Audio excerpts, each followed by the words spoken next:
Hello everyone, welcome to the HardReset channel, and today I'm going to show you how to turn on NFC on the Samsung Galaxy S25 Edge.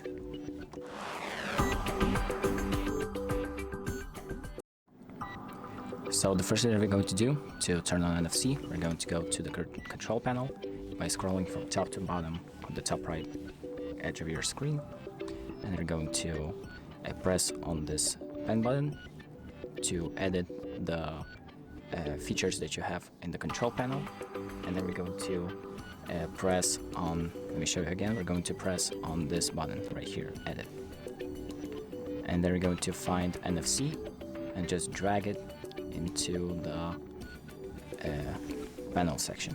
So now that we're done, you can just exit out, and once you come back into this section, you can see there's an NFC option, which allows you to enable or disable NFC. So if you want it enabled, it should be white. So that's about it. Thank you for watching.